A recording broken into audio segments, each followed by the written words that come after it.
How many properties do you currently have? 6. How much money have you put towards having these properties in total? I love answering this question. $42,000. That was it. That was my first deposit. Put down 10% and I've never used my money ever since then. So $42,000, you got your first property, which Yep. was worth how much? $420,000. And from there, you basically just waited for the capital growth Yes. to happen, correct? Grab that equity, bought your next Yep. property. Yeah. Everything from deposit, everything came from that equity? Everything. Literally Yeah, right. everything.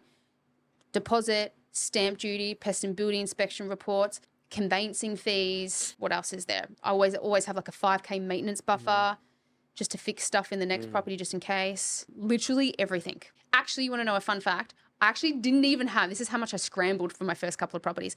I didn't even have money really I was so broke. I'm literally was like, when I was settling on property, because I bought property number 2 and 3 very, very quickly. I went back to back. I didn't even have money, the $1,200 that I needed for my conveyancer. So I said, hey, conveyancer, I really need to get this property across the line. Rather than taking your bill from like the settlement, hey, do you mind just pushing out your invoice and I'll pay you like 4 weeks later afterwards? She was like, yeah, no worries, because she could see the hunger in me. And I had also done a deal with her before, so she trusted me. So yeah, I was broke every single time after I bought each property. And I'm glad that I went that hard, that as quick as what I did. I love this. I love this story. So essentially, you utilize your equity from the first property, got the next one, and you have done exactly the same Yep, for the remaining properties. correct. Yeah, right. This is one thing that I would love to get your thoughts on. Go. I see some friends and most people, they go on to buy their first property and they buy a thing that is 700K in the low end. Most of them, they go into $1 million property plus, right? And then they do a job that they hate or they're not very stoked on it. You know, they're living a 7 out of 10 life. They want to get out of it. Then maybe some of them, even I've seen that they have this side project that they just want to do so badly that they know that it could be super successful. But now they have this house mortgage. And they're trapped on the job. And I'm seeing it. This is how I see it. I see it like you create a fucking prison in there for yourself. Yes. And then even when I have told them, like, from my outside perspective, coming from a place where I don't have a property right now, but I have absolute freedom. Yes. I can choose to do whatever I want every single day. Amazing. Right? And I do what I love every day. Yes. I could choose not to work. Yep. I choose to work because that's me. I'm a high achiever. I'm here to make, massive things in this life. And my mission is too big to stay back or to chill. But the way I see it is this is a whole prison that you've been sold to, that you needed to get a house, that it needed to be this big, that it needed to be this fancy. And I see all the expenses as well that go into having a big house. You know, they get the bigger couch, they get the bigger TV, they get the bigger XYZ. Oh, we have to paint it. Now we have to do this. And I'm just like, man, this is so much money for this. And is this your ultimate house? Is this really it? Is this the one? So, but now they have this massive mortgage. And when you tell them like, hey, you could actually sell your house and quit your job and pursue this thing, they're like, no, I never in my life will sell that house. I literally have people tell me that. Yeah. So my thoughts is this is insanity, right? But I'm just keen to hear your thoughts on this. Yep. Thank you for bringing this up. And also, thank you for also being the person as well that is making people think a little bit differently. And it's hard, because we are indoctrinated so much in Australia that the big Australian dream is to own your own home.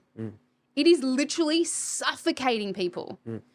So that's where this terminology called rent vesting comes into place. So for me and you, same sort of values, right? I am here to help people get freedom. I actually couldn't give a rat's ass about property. True. I'm never on realestate.com. I actually don't care for it. I just care for whatever's going to make you free. That's it. And freedom, typically for most people, is to have financial freedom to literally roll out of bed and do whatever they want with their day, and have location independence, live wherever they want to in the world as well, and have the financial freedom to physically make the decisions and start that business if they want to. So owning your own home The definition of an asset is something that produces income. Your home is your liability. I'm sorry to tell you, for any Aussie out there at the moment. Leave. Don't tell them, please. People hate it when I tell them this. They're gonna get so triggered. They're so triggered, right? They come to me and they're like, oh, I'm stuck. I can't borrow more money. And I'm like, yeah, man, because you got a $1 million debt that you are like the little minion going to your 9-to-5 job to pay this thing off. Yuck, right? I have millions of dollars of debt. And guess what? I ain't responsible for any of it. I have customers, aka tenants, who are paying that off for me. So I don't need to wake up and roll out of bed every day and be responsible for it. On paper, yeah, sure, I'm responsible for it, but I don't because it's diversified so much. So rather than the average mum and dad who have got that $1 million house, riddled with debt, have to go to their 9-to-5 job and they're locked in to pay it off, I have $1 million worth of debt, for example, and that's spread across 3 different families. 3 different families are responsible for paying that off, right? And that'll compound over time. So rent vesting, the terminology of rent vesting is what I do. And it's literally the number one tool that allowed me to fast track and build my wealth. So when I bought that first house, it was this beautiful house. I built it brand new. I actually don't teach people how to build brand new because it makes you get stuck a lot easier. A lot harder, sorry. It's harder to build wealth off brand new. But anyway, point being is I had this house. And this pivotal moment in my life, me and my partner were living in what we call the crack den, right? We're living in this horrible house. And I said to my partner at the time, babe, I need you to can you please trust in my vision? We can't go and live in this house. We're about to move in it and do exactly what you just said that most people are doing. We're about to move in there. And I said, we need to shift gears. And I said, we actually need to stay living in this crack den instead of moving into this nice house. We're going to be rent investors instead. And she was like, why? And I said, because we can build a portfolio quicker and then we can actually have true freedom because freedom isn't moving into that house.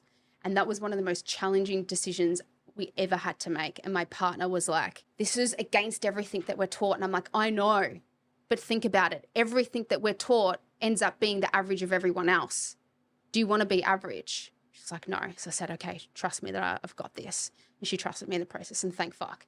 So yeah, owning your own home is a liability. Being a rent investor, which is where you have the freedom to live wherever you want to rent, wherever you decide to live. Fuck, it's so free, man.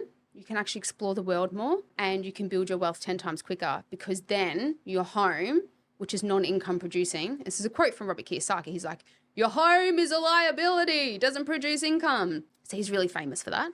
He's the guy that wrote Rich Dad Poor Dad. Yeah. Right. That's the biggest thing that holds most people back. When I tell them, when they come to me and they're like, oh, I've got this $1 million, I can't borrow any more money. And I say, yeah, man, because you've got a home. You've got it's called a PPR, principal place of residence.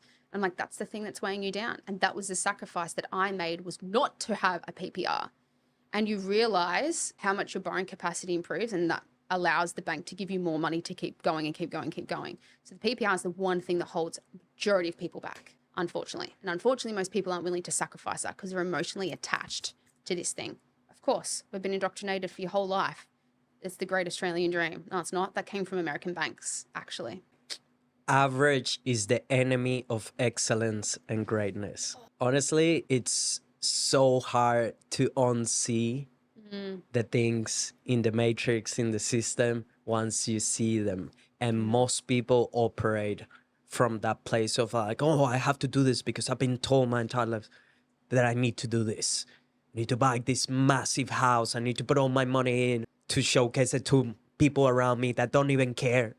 It's a shame. This is just one of the big lies that they've been told. One of the big ones. Yeah. One of the big ones, your big house, your big home. You know that if you actually studied money, like if you think about it, right? We are told, go swap your time for money and that's the answer and save your way to wealth. Actually, it's literally the worst thing to do is save your way to wealth. If you actually understand money, which is just compounding in inflation, once you understand those two things, then you can truly be free. And the biggest ways to get free is business and real estate. Fact. Yeah, and if you're trying to save your way to wealth, you'll never get there. There's no millionaire. There's no way. There's no way. I got here because I saved my money. No, they didn't. They invested or created a business. Save as much as possible. No inflation is eating all your cash. Yes. It doesn't work like that. No. But yeah, and I wanted to say as well, massive congrats on you for pursuing this vision when you have zero proof of it, and when you had to explain people around you, and you needed to get people around you as well to get on board with it, because it is extremely difficult when you have this vision, you have zero proof that this will happen. You just know, you have done your research, you have seen other people do it, you know this thing. But for other people, especially if they've been operating, with old beliefs or inside the matrix, or with popular perceptions of reality that are incorrect or maybe are not the best way of doing things, it's extremely hard to try to convey this vision, especially if you need their support or if you need them to get them on board with the mission. Because I've been there myself too. And congrats on just sticking to it and just basically, that convincing people to jump on board, because it paid off, right? Thank you. You're absolutely free. You're doing what you love and you're crushing it. So well done on that, because it's very rare to meet people that also have come from nothing. Yeah. That's why your story resonates so much with me, because I know what it feels. I know exactly what it feels not have any money and just scrape everything. Eat. I heard in one podcast that you were eating peanut butter and not having. Did you listen to that? Of course, I listen. Thank you, then. I'm a professional, Leaf. Thank I you. do my research. Thank you. So I know you had a point where it was very difficult, and you were trying to just gather as much money as possible to put into this mission. I've been there.